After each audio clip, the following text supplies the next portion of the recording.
마미의 장준하 이야기. 신대 한국 독립군의 백만 용사야.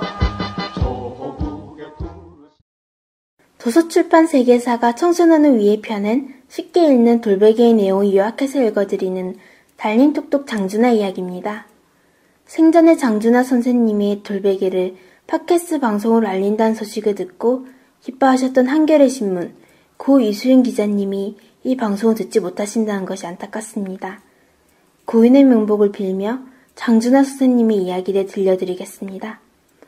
오늘 첫 회는 장준하 선생님이 이 책 서문에 쓰셨던 돌베개에 붙이는 말을 들려드리겠습니다.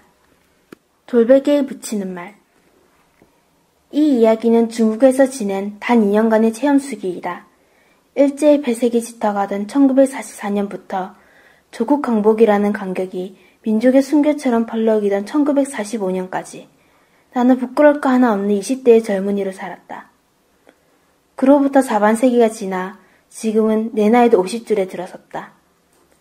이제 나는 그 2년간의 체험을 조사 우리 현대사의 한 증언자가 되고자 이 수기를 발표한다.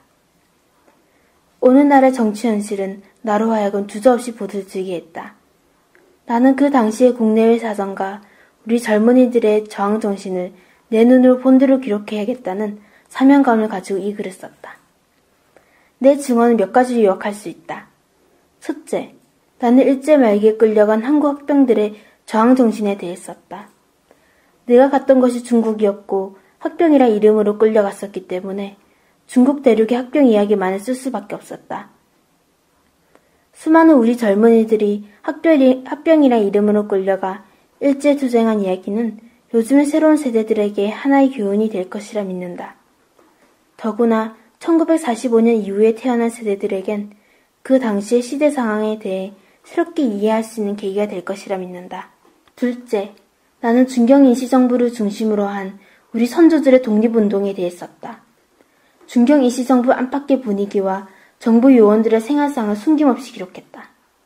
그리고 그것이 그대로 연장된 듯한 오늘날의 정치 풍토와 정치 현실이 서로 어떻게 연관되어 있는지 알리고자 했다. 정치 현실이란 거시적인 인과관계로 엮어지는 엄연한 질서를 가지고 있는 법이다. 우리가 오늘의 정치 풍토를 돌아보며 고민하지 않을 수 없는 까닭이 이미 1940년대에 뚜렷이 노출되어 있다고 생각하면 더욱 안타깝지 않을 수 없다. 셋째, 조국 강복을 위한 대일항쟁이 당시 국제정세 속에서 어떻게 진행되고 전개되었는지에 대해 썼다. 해방 이후 오늘날까지 많은 사람들이 독립운동가로 알려지고 독립유공자로 인정받았지만 나는 이 글을 통해 과연 그들이 어디서 무엇을 어떻게 했는지 분명히 밝혀두고자 한다. 내 수기 가운데 이 부분은 조금 더 주저앉고 씌어졌다. 나도 독립운동했다. 꼭 큰소리치는 일부 설명이사들은 과연 그때 무슨 일을 했는가? 오늘날 나는 그들이 고개를 빳빳이 들고 다니는 것을 보고 얼굴을 붉힐 때가 한두 번이 아니다. 또 강복구만 해도 그렇다. 강복군 출신이라고 떠들고 다니는 일부 인사들이 강복군 모자 하나를 얻어쓰고 실제로는 과연 어떤 일을 했는가 하는 것도 역사 앞에 밝히고자 한다. 나는 못난 조상이 또다시 되지 말아야 한다는 말을 이 수기 속에서 중언부언했다.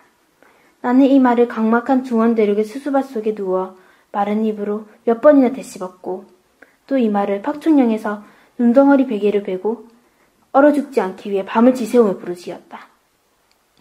그 말은 나라를 빼앗긴 우리 못난 조상에 대한 한탄이며 다시는 후손에게 욕된 유산을 물려주지 않겠다는 단호한 결의였다. 그러나 강복을 맡은 조국은 이제 적반하장의 세상이 되고 있다. 그 이후의 현대사는 독립을 위해 이름 없이 피 품고 쓰러진 주검 위에 촉칼든 자들을 군림시켰다. 나는 지금 내가 보고 들은 그 불쌍한 선녀들 앞에 이 증언을 바람의 묘비로 띄우고자 한다. 창세기 28장 10, 15절에 나오는 야곱의 돌베개 이야기는 결혼 일주일 만에 고국에 남기고 떠난 내 아내에게 내가 일본군을 탈출했다는 것을 알리기 위해 약속한 암호였다. 마침내 나는 아내에게 붙이는 마지막 편지에 그 암호를 사용했다. 앞이 보이지 않는 대륙에 발을 옮기며 내가 벨 돌베개를 찾는다 라고 쓴 다음 어느 지점에 내가 베어야 할 그 돌베개가 나를 기다리겠는가 라고 썼다. 그 후 나는 나는 돌베개를 베고 중원 6,000리를 걸으며 밤을 지새웠고 잠을 잤고 꿈을 꾸기도 했다. 중원에서 지낸 인연이 바로 나의 돌베개였다. 더구나 그것은 축복받은 나의 돌베개였던 것이다. 춘한 이강수가 쓴 글 가운데 돌베개란 수필이 있으면 한다. 그러나 나의 돌베개는 중원의 돌베개이므로 외람된 마음 드는 것을 알면서도 이 술기의 제목을 돌베개라고 붙였다. 요즘 나는 50대 초반을 보내며 잠자리가 편치 않음을 괴로워한다. 1971년 4월 19일 저자 정준하 쓴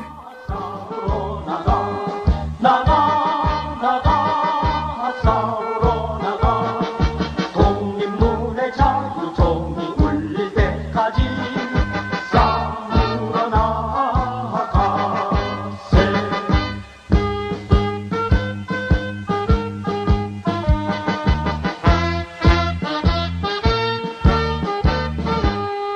Disconnected.